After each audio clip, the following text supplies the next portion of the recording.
فإذا قضيتم الصلاة فاذكروا الله قياما وقعودا وعلى جنوبكم فإذا اطمأننتم فأقيموا الصلاة إن الصلاة كانت على المؤمنين كتابا موقوتا ولا تهنوا في ابتغاء القوم إن تكونوا تألمون فإنهم يألمون۔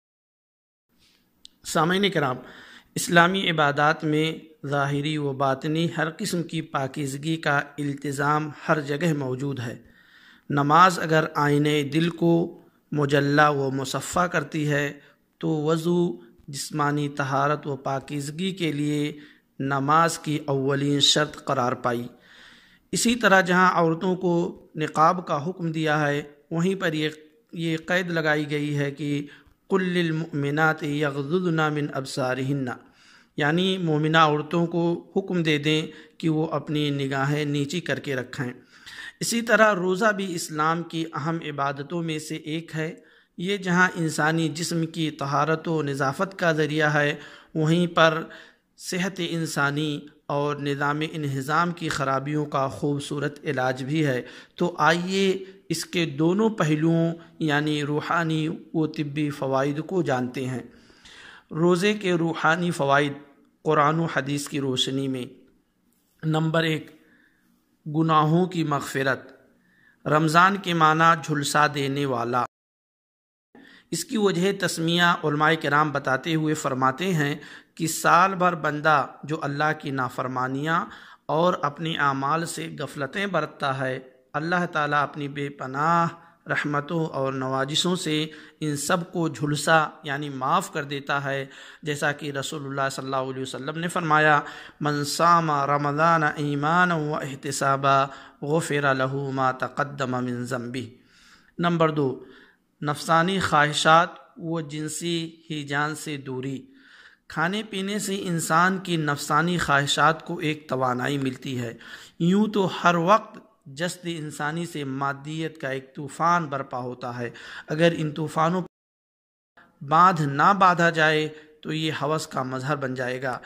اس وجہ سے اللہ رب العالمین نے ضبط نفس اور مادیت کے غلبے سے بچانے کے لیے روزہ جیسی عظیم عبادت کا انعام دیا۔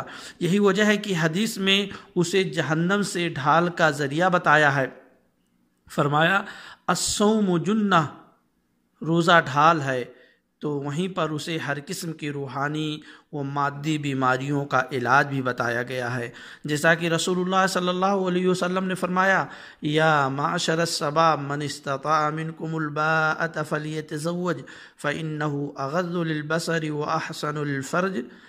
اے نوجوانوں کی جماعت، تم میں سے جو آدمی شادی کی طاقت رکھتا ہے اسے چاہیے کہ وہ شادی کر لے، کیونکہ یہ شادی نگاہوں اور شرمگاہ کی حفاظت کا ذریعہ ہے۔ آگے فرمایا: وَمَن لَّمْ يَسْتَطِعْ فَعَلَيْهِ بِالصَّوْمِ فَإِنَّهُ لَهُ وِجَاءٌ، اور جو شادی کی طاقت نہیں رکھتا ہے اسے چاہیے کہ روزہ رکھے، کیونکہ روزہ برائیوں سے بچنے کا ڈھال ہے۔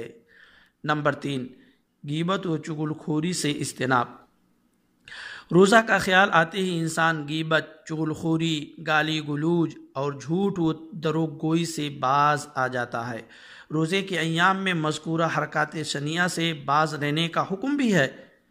اللہ کے رسول صلی اللہ علیہ وسلم نے فرمایا: اذا کان یوم صوم احدکم فلا یرفث ولا یجہل وان جہل علیہ احد فقل انی صائم۔ تم میں سے جب کوئی آدمی روزے دار ہو اور تم میں سے کوئی آدمی تم سے لڑائی جھگڑا کرے، گالی گلوچ بھگے یا جاہلیت والی کام کرے تو اس سے کہا جائے کہ میں روزے دار ہوں۔ مذکورہ فوائد و ثمرات سے یہ بات روزہ روشن کی طرح عیاں و بیاں ہو گئی کہ روزہ جہاں انسان سے سرزد گناہوں و لغزشوں کے معافی کا ذریعہ ہے، وہیں پر یہ تمام بڑے منکرات سے روکنے کا سبب بھی ہے، جس کے باعث انسان تمام رعنائیوں کے ساتھ خوشگوار اسلامی فضا میں اپنی زندگی بسر کر سکتا ہے۔ فوائد۔ اب آئیے روزے کے طبی فوائد کے تعلق سے چند باتیں آپ کے سامنے رکھنے کی کوشش کرتا ہوں۔ روزہ عبادت کے ساتھ ساتھ صحت انسانی کے لیے مفید اور کارآمد ہے۔ ظاہری و باطنی صفائی و ستھرائی و پاکیزگی کا مکمل مظہر ہے۔ آج جدید میڈیکل سائنس اور مغربی تحقیقی ادارے اور سائنسداں روزے کی وجہ سے انسانی جسم پر ہونے والے اثرات دریافت کرنے شروع کیے ہیں، جن کا ذکر قرآن نے پہلے ہی واضح کر دیا ہے، جیسا کہ ارشاد خداوندی ہے وَأَن تَصُومُوا خَيْرٌ لَكُمْ إِن كُنتُمْ تَعْلَمُونَ۔ تم جانتے کہ روزے کے اندر کیا فائدہ ہے تو تم روزہ رکھتے، یعنی روزہ رکھو، یہ تمہارے لیے فائدہ مند ہے۔ البتہ اس کے چند طبی و سائنسی فوائد جدید و قدیم سائنسی و طبی تحقیقات کی روشنی میں علماء کرام نے چند باتیں بیان کی ہیں، وہ یہ ہیں: نمبر 1، روزے سے جسم میں موجود زہریلے مادوں کی صفائی ہوتی ہے۔ نمبر 2، روزے سے جسم اور خون کے کولسٹرول پر اثرات نہیں پڑتے ہیں۔ نمبر 3، روزے سے انسانی جسم کے نظام دفاع کی مضبوطی ہوتی ہے۔ نمبر 4، دفاعی خلیوں پہ کنٹرول ہوتا ہے۔ نمبر 5، روزے سے بڑھاپے کے عمل میں کمی اور عمر میں اضافہ ہوتا ہے۔ نمبر 6، دماغی امراض سے دوری ہوتی ہے۔ نمبر 7، موسم گرما میں جلد کی تازگی۔ موسم گرما میں روزے سے جسم کو پانی کی شدت سے حاجت ہوتی ہے۔ بسا اوقات ایسا ہوتا ہے کہ گرمی میں جسم جھلس جاتا ہے۔ مشہور عربی چینل کو ڈاکٹر سیقل ایک انٹرویو میں روزے کے طبی فوائد بتاتے ہوئے کہتے ہیں کہ افطاری و سحری کے وقت پانی کی کثرت استعمال سے جلد کی تازگی میں اضافہ ہوتا ہے۔ تو یہ 7 طبی فوائد علماء کرام نے بیان کی ہیں۔ تفصیل آپ کتابوں میں علماء کے اقوال میں پڑھ سکتے ہیں۔ 3 سال کے بچوں کو اسکول بھیجتے ہوئے تمہیں رحم نہیں آتا؟ تو تمہارا فرما بردار۔ آخر میں احتیاطی تدبیر کے تعلق سے باتیں یہ ہیں: رمضان مبارک کے روزے کے مذکورہ بالا فوائد انسانی جسم پر تبھی ممکن ہو سکے گا جب چند احتیاطی تدابیر اپنائے جائیں۔ وہ یہ ہیں کہ کھانے اور پینے میں اعتدال برتا جائے، افطاری میں کھجور، پھلوں کی کم مقدار یا شہد ملے ہوئے دودھ، اور نماز پڑھنے کے بعد مزید کچھ کھا لیا جائے، تو اس طرح سے صحت ٹھیک رہتی ہے۔